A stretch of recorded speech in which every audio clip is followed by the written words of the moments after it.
The superstar is shopping. Frank stays close by her side. You want to come here with me? Be safe?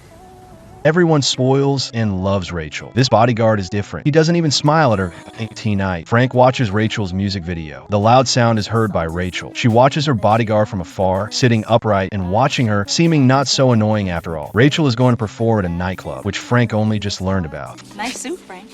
Frank gives Rachel a beautiful brooch. Rachel is the center of attention.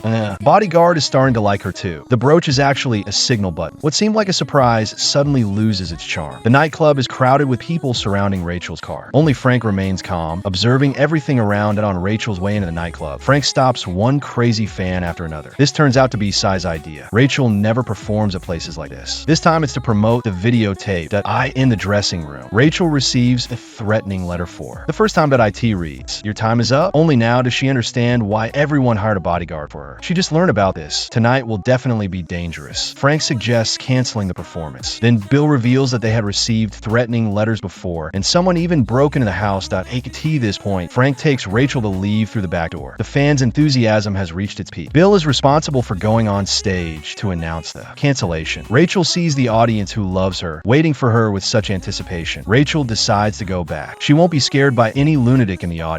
Before Bill can speak, Rachel appears behind him. She is a singing superstar who instantly lights up the venue after taking the stage. Bill thinks Frank went too far and should first understand Rachel's responsibilities. She is a top star. If she doesn't perform tonight, she's finished. This nightclub performance is like getting millions of dollars in free advertising to the climax of the song. Something goes wrong at the venue. Fans rush onto the stage one after another, and Frank stops them one by one. Seeing the situation getting out of control, Frank immediately contacts the driver. Then the scene becomes even more chaotic. Suddenly, Rachel is knocked off the stage and the beads on her dress scatter everywhere. Frank uses several moves to control the people around him, reaches Rachel's side, and carries her in his arms. Like a princess, Tony shouts loudly and clears the way for Frank. Frank is already prepared. He leaves in the opposite direction. Frank exits through the back door, having anticipated the danger and arranged for the driver to have the car ready. Rachel doesn't speak the entire way, and Frank takes careful care of her in the emptied nightclub. A crazy fan picks up fragments of Rachel's dress.